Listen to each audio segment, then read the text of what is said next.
लोकसभा चुनाव 2024 के प्रथम चरण के 19 तारीख को होने जा रहे चुनाव को लेकर बस्तर लोकसभा इलाके में चुनावी सरगर्मियां तेज हो गई है, क्योंकि यहां प्रथम चरण के चुनाव में ही चुनाव संपन्न होना है। इस लोकसभा चुनाव में कुल 11 प्रत्याशी अपना किस्मत आजमा रहे हैं, जिसमें प्रमुख दल कांग्रेस भाजपा के अलावा क्षेत्रीय पार्टियों सहित निर्दलीय उम्मीदवार शामिल है। हालांकि सभी उम्मीदवार अपनी अपनी जीत का दावा कर रहे हैं। हम आपको बता दें कि बस्तर लोकसभा के अंतर्गत 8 विधानसभा शामिल है, जिससे कि लगभग 15 लाख मतदाता अपने मत का प्रयोग करेंगे। इस बार यहां निर्दलीय प्रत्याशियों की संख्या ज्यादा होने से प्रमुख दल भाजपा और कांग्रेस की मुश्किलें बढ़ गई हैं, क्योंकि आदिवासी बाहुल इलाका होने की वजह सभी निर्दलीय प्रत्याशी अपने अपने इलाके वोटरों को प्रभावित करेंगे। ऐसे में प्रमुख दल कांग्रेस और भाजपा को ही नुकसान होगा। छत्तीसगढ़ के सबसे हाई प्रोफाइल सीट कहे जाने वाले बस्तर लोकसभा सीट पर बीजेपी प्रत्याशी के पक्ष में प्रचार करने के लिए प्रधानमंत्री नरेंद्र मोदी 8 अप्रैल को बस्तर पहुंच रहे हैं। तो प्रधानमंत्री नरेंद्र मोदी 8 अप्रैल को बस्तर पहुंच रहे हैं। लोकसभा चुनाव 2024 के लिए पार्टी ने शनिवार को उम्मीदवारों की बता दें आपको कि देखिए यहां पर इस तरह देख पा रहे हैं हम कि 19 तारीख को होने जा रहे चुनाव को लेकर बस्तर लोकसभा इलाके में चुनावी सरगर्मियां जो हैं वो कहीं ना कहीं तेज होती नजर आ रही हैं।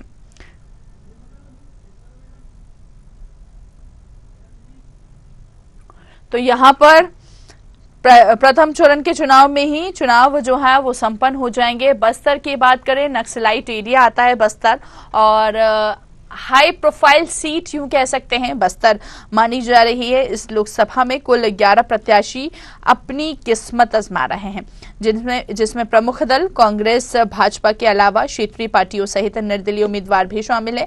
हालांकि सभी उम्मीदवार अपनी अपनी जीत का दावा कर रहे हैं और इसके साथ ही बस्तर लोकसभा के अंतर्गत 8 विधानसभा शामिल है, जिससे कि लगभग 15 लाख मतदाता अपने मत का प्रयोग इसमें करते हुए नजर आएंगे। इस बार यहां निर्दलीय प्रत्याशियों की संख्या ज्यादा होने से प्रमुख दल भाजपा और कांग्रेस की कहीं ना कहीं मुश्किलें जो हैं वो भी बढ़ती हुई नजर आ रही है। लेकिन इसका असर ये लोकसभा चुनाव में कितना डालने को मिलेगा ये तो आने वाला वक्त ही बताएगा। लेकिन जिस तरह से हम देख रहे हैं आदिवासी बहुल इलाका होने की वजह सभी निर्दलीय प्रत्याशी अपने अपने इलाके वोटरों को प्रभावित करेंगे।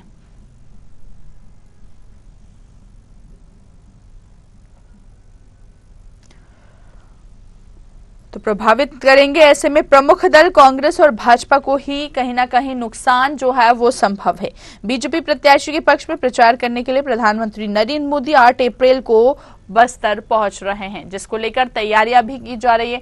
अधिकारियों की बात करें, जनप्रतिनिधियों की बात करें तो सभी यहां पर तैयार नजर आ रहे हैं। 8 अप्रैल को प्रधानमंत्री नरेंद्र मोदी एक बड़ी जनसभा को संबोधित करेंगे। आदिवासी वोटरों पर सीधी नजर बीजेपी की नजर आ रही है। नक्सलगढ़ में जनसभा होगी। प्रधानमंत्री नरेंद्र मोदी की 8 अप्रैल को जनसभा बस्तर में देखने को मिलेगी।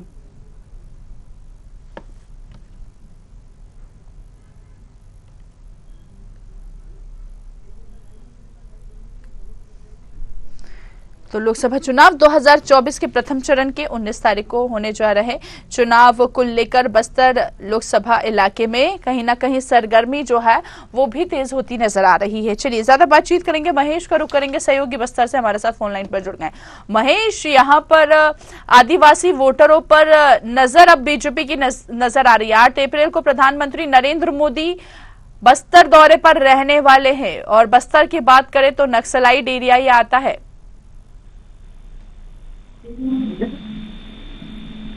महेश, सुन पा रहे हैं आप मुझे? आपकी आवाज मुझे प्रॉपरली नहीं आ रही है। नक्सल प्रभावित इलाका होने की वजह से जी 8 हेलो जी बोलिए, कंटिन्यू कीजिए, सुन रही हूँ मैं। जी बिल्कुल, ये 8 तारीख के यहाँ पे ठीक एक दिन बाद नरेंद्र मोदी पीएम का यहाँ पे प्रवास है, उसको लेकर व्यापक तैयारियां की जा रही है। और मैं आपको बता दूं कि ये नक्सल प्रभावित इलाका है और प्रथम चरण में आगामी 19 तारीख को यहाँ पर चुनाव संपन्न होने जा रहा है। और नक्सल प्रभावित इलाका होने की वजह से सुरक्षा के काफी इंतजाम यहाँ पे किया गया है। कोई नक्सली आपसी वारदात को अंजाम ना दे, इसका बिल्कुल ख्याल रखा जा रहा है। और मैं आपको बता दूं कि इस लोकसभा चुनाव में कुल 11 प्रत्याशी अपना किस्मत आजमा रहे हैं। प्रमुख कांग्रेस और भाजपा के अलावा अन्य पार्टी, क्षेत्रीय पार्टी के जो उम्मीदवार यहाँ पे चुनावी समर पे हैं, तो ये मुकाबला काफी दिलचस्प देखने को मिल रहा है। जी मैं आपको ये भी बता दूं कि जो निर्दलीय प्रत्याशी हैं वो कांग्रेस और भाजपा का समीकरण यहाँ पे बिगाड़ने की कोशिश कर रहे हैं। और देख सकते हैं कि आगामी विधानसभा जैसे ही लोकसभा जो चुनाव संपन्न होगा उसके बाद मतदाताओं का रुझान किस ओर रहेगा ये अभी तय पाना मुश्किल है। जी अब बिल्कुल महेश, यहाँ पर बात करें तो आदिवासियों पर फोकस बीजेपी का नजर आ रहा है और इसके साथ ही अगर हम बात करें तो निर्दलीय प्रत्याशियों की संख्या ज्यादा होने से कहीं ना कहीं प्रमुख दल भाजपा और कांग्रेस की मुश्किलें बढ़ा सकते हैं। तो कांग्रेस और बीजेपी के लिए ये कितना चुनौतीपूर्ण हो सकता है आखिर?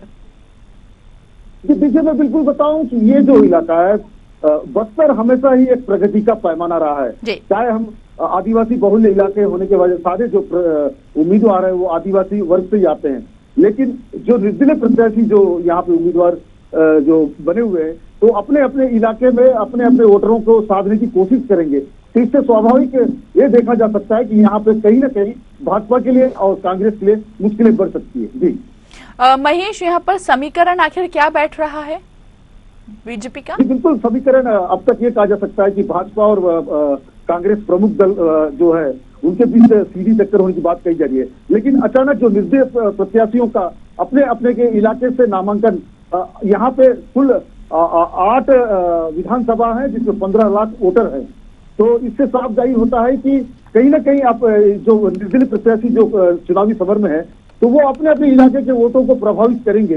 तो इससे कहीं ना कहीं ये कांग्रेस और भाजपा के लिए काफी नुकसान भी हो सकता है और कुछ प्रभावित भी हो सकते हैं। जी चलिए ठीक है, बहुत बहुत शुक्रिया महेश हम तक जानकारी पहुंचाने के लिए। तो देखिए नक्सलाइट एरिया आता है बस्तर और ऐसे में 8 अप्रैल को प्रधानमंत्री नरेंद्र मोदी की बस्तर में बड़ी जनसभा होने जा रही है। तमाम बीजेपी के कार्यकर्ता इसमें शिरकत करते हुए भी नजर आएंगे। सीधा फोकस आदिवासी वर्ग पर नजर आ रहा है भारतीय जनता पार्टी का। आगे बढ़ेंगे, अब बात कर लेते हैं लखनऊ की। खबर लखनऊ से है जहां पर लोकसभा चुनाव से पहले दल बदल का दौर लगातार जारी है। कांग्रेस, सपा और बसपा नेता समेत अन्य पार्टियों के नेता लगातार बीजेपी का दामन थाम रहे हैं। बता दें कि पूर्व मुख्यमंत्री राम नरेश यादव के बेटे अजय यादव ने आज भाजपा ज्वाइन कर ली है। अजय यादव के साथ साथ कई बड़े नेताओं ने अपनी पार्टी का साथ छोड़कर भाजपा का दामन थाम लिया है। सभी नेताओं को यूपी के डिप्टी सीएम ब्रजेश पाठक और ज्वाइनिंग कमेटी के ब्रज बहादुर ने भाजपा की सदस्यता दिलाई।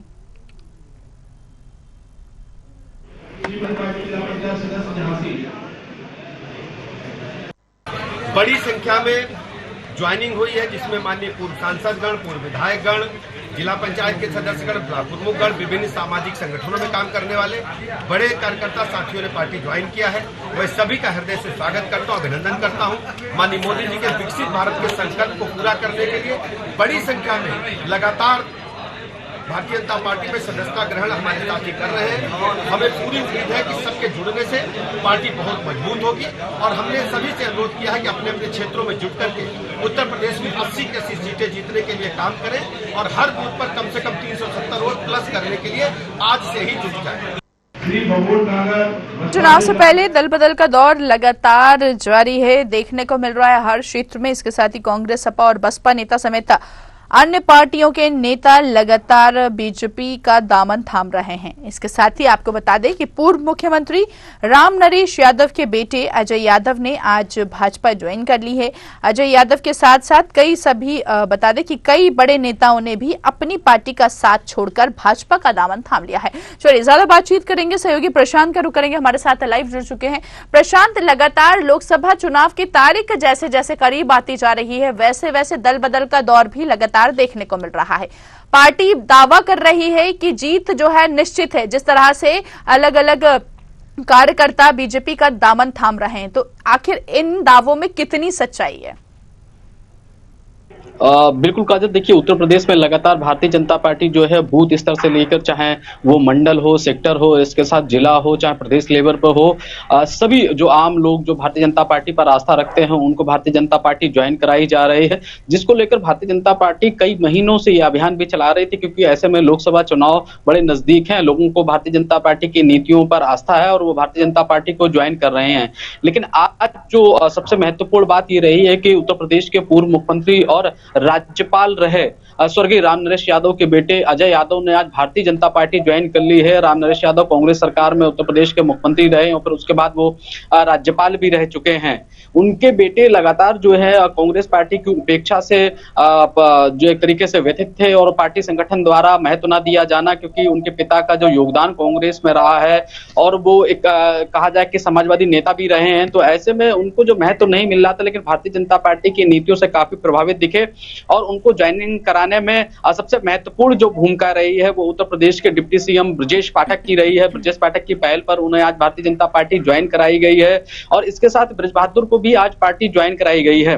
भारतीय जनता पार्टी में इन लोगों के आने से कहीं ना कहीं जब बड़ी मजबूती मिलेगी, क्योंकि अजय यादव स्वर्गीय रामनरेश यादव के बेटे हैं जो उत्तर प्रदेश के पूर्व मुख्यमंत्री रहे हैं। ऐसे में यादव वोट बैंक को मजबूत करने की एक बड़ी रणनीति भी है। जिस तरीके से देखा जाए कि सपा संस्थापक और संरक्षक रहे स्वर्गीय मुलायम सिंह यादव और नेताजी की बहू अपर्णा यादव लगातार भारतीय जनता पार्टी के लिए प्रचार प्रसार कर रही हैं और ऐसे में अब रामनरेश यादव के पुत्र अजय यादव भारतीय जनता पार्टी में आए हैं तो पूरे प्रदेश में यह लोग घूमकर अपने स्वजाति लोगों को भारतीय जनता पार्टी के पक्ष में वोट करने की अपील करेंगे, क्योंकि अजय यादव लगातार जो है एक फाउंडेशन के माध्यम से गरीब असहाय लोगों की यहाँ पर मदद भी करते रहे हैं और इसके साथ अपने पिता की राजनीति को आगे बढ़ाने का काम किया है।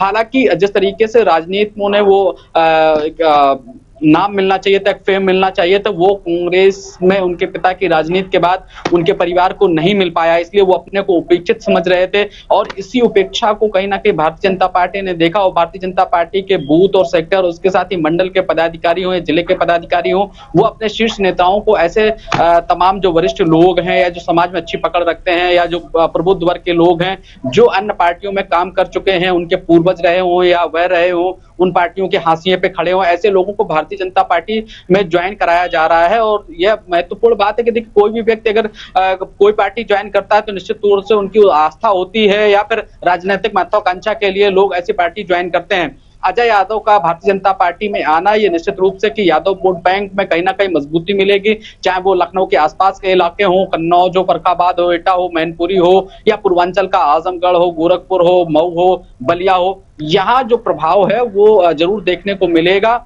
और ब्रज बहादुर सिंह को भी पार्टी ज्वाइन कराई गई है, उनसे कहीं ना कहीं भारतीय जनता पार्टी को भी मजबूती मिलेगी। लोकसभा चुनाव में जिस तरीके से भारतीय जनता पार्टी ने उत्तर प्रदेश में 80 सीटें अपने गठबंधन दलों के साथ जीतने का जो एक दंभ भर रखा है और लगातार मंचों पर यह बात कही जा रही है। उत्तर प्रदेश में आज सहारनपुर में खुद प्रधानमंत्री नरेंद्र मोदी ने बीजेपी के स्थापना दिवस पर यहाँ पार्टी कार्यकर्ताओं के साथ आम आदमी को संबोधित किया है और इसके साथ ही उत्तर प्रदेश के मुख्यमंत्री योगी आदित्यनाथ भी मौजूद रहे, हरियाणा के मुख्यमंत्री नायब सिंह सैनी इस जनसभा में मौजूद रहे, साथ ही साथ उत्तराखंड के मुख्यमंत्री यहाँ पुष्कर सिंह धामी भी मौजूद रहे। तो एक संदेश नया दिया गया और संदेश के साथ ही जब प्रधानमंत्री नरेंद्र मोदी एक तरफ भारतीय जनता पार्टी के स्थापना दिवस पर आज सहारनपुर में 5वीं बार दौरा किया, उन्होंने संबोधन किया, उसी दौरान उत्तर प्रदेश के पूर्व मुख्यमंत्री और पूर्व राज्यपाल रामनरेश यादव के बेटे ने आज भारतीय जनता पार्टी ज्वाइन कर ली। तो कहीं ना कहीं प्रधानमंत्री नरेंद्र मोदी या मुख्यमंत्री योगी आदित्यनाथ का जो एक विजन है उससे ये लोग प्रभावित दिखाई दे रहे हैं और इसीलिए लगातार जो लोग हैं वो भारतीय जनता पार्टी ज्वाइन कर रहे हैं। और आज भारतीय जनता पार्टी में जब ज्वाइनिंग हुई है तो कई दर्जन अन्य जो पार्टियों के नेता हैं उन्होंने भारतीय जनता पार्टी पे आस्था रखते हुए पार्टी की प्राथमिक सदस्यता आज ग्रहण की है और यह प्राथमिक सदस्यता जो है उत्तर प्रदेश के डिप्टी सीएम ब्रजेश पाठक ने दिलाई है। आपको बता दें कि ब्रजेश पाठक उत्तर प्रदेश में एक अच्छी रणनीति के साथ लगातार लोगों की ज्वाइनिंग करा रहे हैं। उन्हें एक माइक्रो प्लानिंग भी आती है कि किस तरीके से आम कार्यकर्ताओं को महत्व दिया जाए, जो हाशिए पे खड़े लोग हैं उनको किस तरीके से राजनीति की मुख्य धारा में लाया जाए, खासकर उन दलों में कि जिन दलों में उनके पूर्वजों ने या उन्होंने बहुत ज्यादा काम किया हो लेकिन अब उन्हें ना पूछा जा रहा हो। तो ऐसे लोगों को लगातार जो है भारतीय जनता पार्टी स्वीकार कर रही है और अपने पार्टी में शामिल कर उन्हें राजनीति की मुख्य धारा में लाने का काम किया जा रहा है और उन्हें महत्व भी दिया जा रहा है। इसीलिए लोग लगातार भारतीय जनता पार्टी की तरफ अपना मन बनाते हुए, आस्था रखते हुए पार्टी की प्राथमिक सदस्यता ग्रहण कर रहे हैं। बिल्कुल प्रशांत, लेकिन हम देख रहे हैं कि जो विपक्ष दल है, जो अन्य पार्टी के सदस्य हैं, वो कहीं ना कहीं आरोप ये लगा रहे हैं कि ईडी-आईटी के डर से तमाम कांग्रेस के कार्यकर्ता हो या सपा के कार्यकर्ता हो, ये डर के कारण कहीं ना कहीं बीजेपी ज्वाइन कर रहे हैं। इस बात में कितनी सच्चाई है आखिर? देखिए, सच्चाई की बात की जाए तो हो सकता है एक तरफ जिस तरीके से विपक्ष लगातार ईडी है, सीबीआई, ये तमाम जो जांच एजेंसियां हैं उनका डर बता रही हैं कि भारतीय जनता पार्टी ऐसी स्वतंत्र एजेंसियों का फायदा उठाकर ऐसे लोगों पर जो उनकी सत्ता है उस पर दबाव बनाकर अधिकारियों से इस तरीके की छापेमारी कराई जा रही है। लेकिन जो आज ज्वाइनिंग हुई है, चाहे अजय यादव की हो, क्योंकि उनके पिता भी एक सिंपल लिविंग के व्यक्ति थे, साधारण तौर पर व्यक्ति थे, हालांकि उत्तर प्रदेश के मुख्यमंत्री रहे, लेकिन उस दौर की राजनीति अलग थी और अब दौर की राजनीति अलग है। अब राजनीति का महत्व तो बदल चुका है।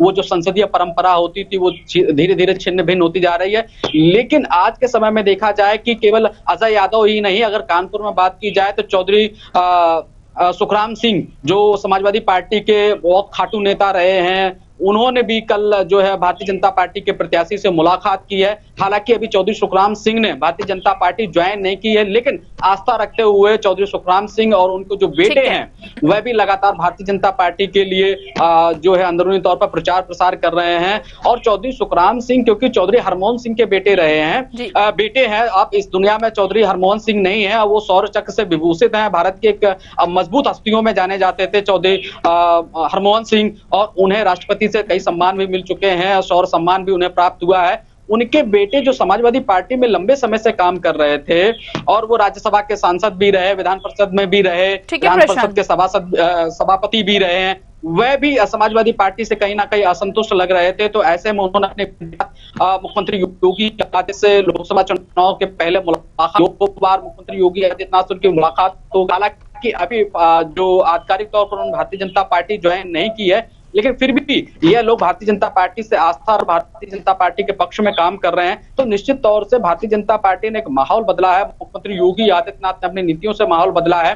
भले ही विपक्ष ये कह रहा हो कि ईडी सीबीआई का डर भर के लोगों को भारतीय जनता पार्टी में ज्वाइन कराया जा रहा है, तो निश्चित तौर से डर उन लोगों को भी हो सकता है जो लोग कुछ ना कुछ किसी कार्यों में लिप्त रहे हों। जिस तरीके से देखा जाए बहुजन समाज पार्टी की अगर बात करेंगे, उत्तर प्रदेश में बहुजन समाज पार्टी की मुखिया मायावती को किसी प्रकार का डर नहीं है, बहुजन समाज पार्टी का बड़ा नेता बीजेपी ज्वाइन नहीं कर रहा है। तो ऐसे विपक्षी दलों के जो नेता किसी न किसी मामले में कहीं ना कहीं इन्वॉल्व रहे हैं, उनके ऊपर ये जांचें जो लंबे समय से चल रही थी, क्योंकि चुनाव में ऐसे लोग प्रभावित कर सकते हैं, इसलिए जो एजेंसियां होती हैं वो लगातार छापेमारी करती हैं ताकि यह लोग उनकी गिरफ्त में आए और किसी भी तरीके से लोकसभा के चुनाव को प्रभावित ना कर पाए, इसलिए छापेमारी की जा रही है। लेकिन विपक्ष अपनी बात रखेगा, चाहे फिर वो आरोप लगाता हो, प्रत्यारोप करता हो। लेकिन अगर यही ईडी और सीबीआई का डर कहा जाए तो बीएसपी के लोगों को नहीं दिखाई देता है। बीएसपी चीफ मायावती ने कभी भी इस बारे में नहीं कहा है, जबकि उनके ऊपर भी तमाम जो जांचें लगी थी, लेकिन वहां ईडी सीबीआई के आरोप मायावती की तरफ से नहीं आते हैं। हालांकि समाजवादी पार्टी, कांग्रेस,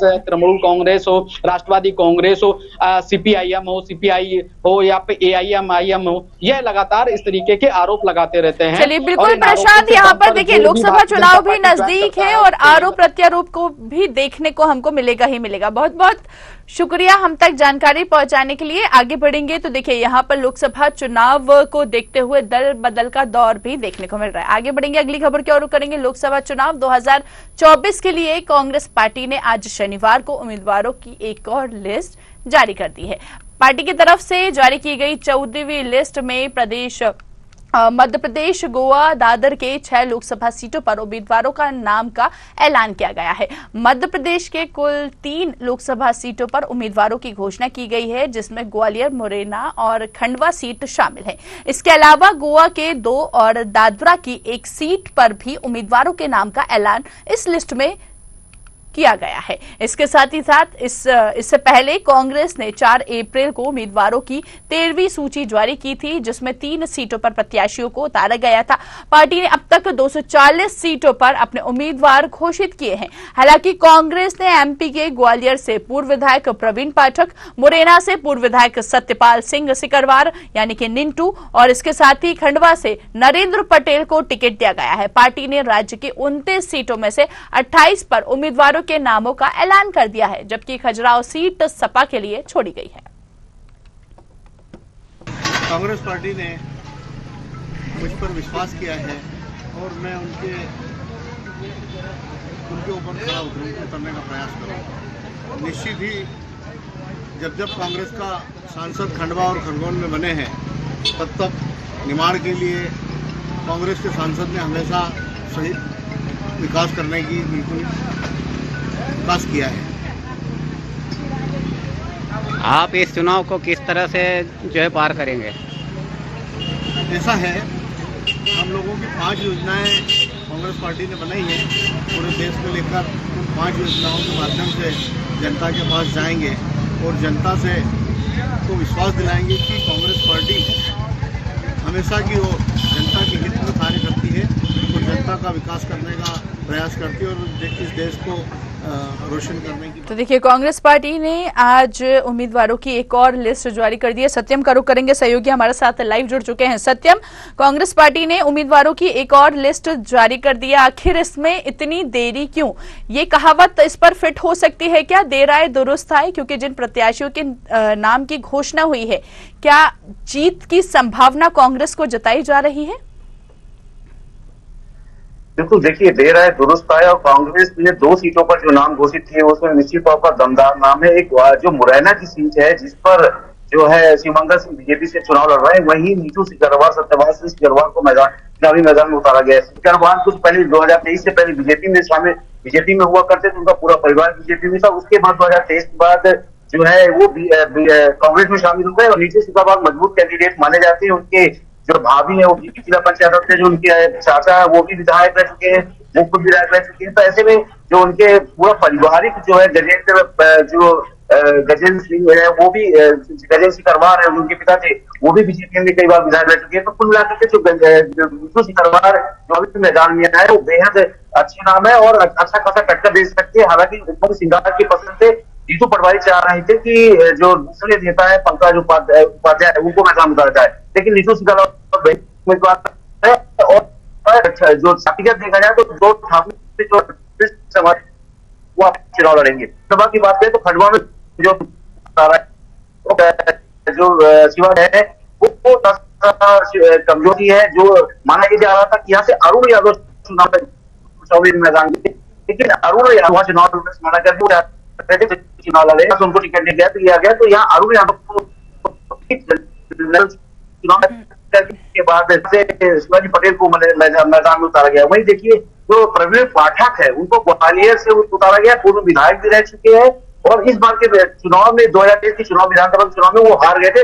हालांकि 2018 में वो अच्छे मतों से जीते थे, 2023 है उसमें विधानसभा चुनाव में कुछ मतों से वो हार गए थे। तो कुल मिलाकर के जो प्रत्याशी उतारे गए हैं, 2 जगह के अच्छी खासे प्रत्याशी, ग्वालियर में और मुरैना में। खंडवा में थोड़ा सा कमजोर प्रत्याशी, लेकिन यहाँ भी अगर समुदाय ने साथ दिया या यादव समुदाय जैसे अरुण यादव ने इनका साथ दिया, हालांकि मान ये जाते हैं कि अरुण यादव की ही पसंद है, तो हो सकता है कि यहाँ पर भी टक्कर हो जाए। लेकिन जो मुरैना सबसे हाई प्रोफाइल सीट अब बन जाएगी, क्योंकि नीतू सिकरवार का बैकग्राउंड देखा जाए, फैमिली बैकग्राउंड देखा जाए तो पूरा फैमिली बैकग्राउंड राजनीति से जुड़ा रहा है और अच्छी खासी पकड़ जो मुरैना में इनकी मानी जाती है। और जो बीजेपी के बड़े बड़े शीर्ष नेता है वो भी कई बार यहाँ पर रह चुके हैं, जो उनके पिता है उनके ही संस्थानों में बड़े बड़े नेता यहाँ पर से बने हैं। हालांकि नरेंद्र सिंह तोमर की पसंद है, शिवमंगल जो चुनाव लड़ रहे हैं बीजेपी की तरफ से, वो नरेंद्र सिंह तोमर की पसंद है। और अब देखना ये होगा कि इस बार चुनाव में किस तरह से क्या स्ट्रेटेजी बीजेपी अपनाती है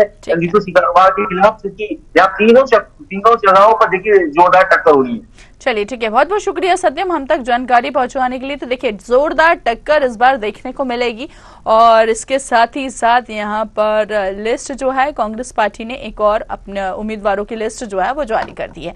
आगे बढ़ेंगे, अगली खबर की ओर करेंगे। मध्य प्रदेश में इन दिनों कांग्रेस के कई नेता बीजेपी में शामिल हो रहे हैं, जिसे लेकर पूर्व नेता प्रतिपक्ष अजय सिंह राहुल का कहना है कि ऐसे नेता जिन्हें ईडीआईटी सीबीआई का डर दिखाकर बीजेपी में शामिल कराया जा रहा है, लेकिन मध्य प्रदेश में इस बार परिवर्तन की लहर है। कांग्रेस अपने पिछले चुनाव से अच्छा इस लोकसभा चुनाव में प्रदर्शन करेगी। तो बीजेपी में कई दिग्गज नेता जो हैं वो शामिल हो रहे हैं और इसके साथ ही दल बदल का दौर भी देखने को मिल रहा है। ज्यादा बातचीत करेंगे, सहयोगी कृष्णा का रुख करेंगे, लगातार हमारे साथ लाइव जुड़ गए हैं। कृष्णा, दल बदल का दौर लगातार देखने को मिल रहा है, कांग्रेस पार्टी के नेता कहीं ना कहीं रूठे हुए हैं, शायद कहीं ना कहीं इसलिए बीजेपी ज्वाइन कर रहे हैं। बिल्कुल, देखिए, लोकसभा चुनाव से जब चल रहा है और उसके पहले भी बीजेपी ने जिस तरह से मिशन बना लिया है और एक डिपार्टमेंट भी घोषित कर दिया है आधिकारिक रूप से, दल बदल के लिए और उसके प्रमुख नरोत्तम मिश्रा को बनाया गया है। जिस पर पूर्व नेता प्रतिपक्ष अजय सिंह राहुल से जब न्यूज आवर की बात हुई तो उन्होंने कहा कि जो वो नेता बीजेपी जा रहे हैं जिन्हें ईडी का या कि आईटी का या कि सीबीआई का डर दिखाया जा रहा है, जो गलत काम में है वो जा रहे हैं, जिन्हें डर है वो जा रहे हैं। बाकी जनता पूरी कांग्रेस के साथ है, कार्यकर्ता कांग्रेस के साथ है, कार्यकर्ता छोड़कर नहीं जा रहे हैं। कुछ नेता हैं जिन्हें डर है वो जा रहे हैं, लेकिन इस बार पूरे मध्य प्रदेश में परिवर्तन की लहर है। और उन्होंने ये भी कहा कि 2009, 2014, 2019 तीनों लोकसभा की बात करें तो तीनों से अच्छा परफॉर्मेंस इस बार 2024 में कांग्रेस का मध्य प्रदेश में रहेगा। चलिए ठीक है, बहुत बहुत शुक्रिया कृष्ण हम तक जानकारी पहुंचाने के लिए। तो देखिए कहीं ना कहीं कांग्रेस पार्टी के नेता दावा कर रहे हैं कि वो नेता बीजेपी ज्वाइन कर रहे हैं जिनको ईडी आईटी का डर है। अब देखना यह होगा कि इसका असर लोकसभा चुनाव पर कितना देखने को मिल सकता है। 4 बड़ी खबरों में इतना ही, दीजिए इजाजत, देखते रहिए न्यूज़ 8। नमस्कार।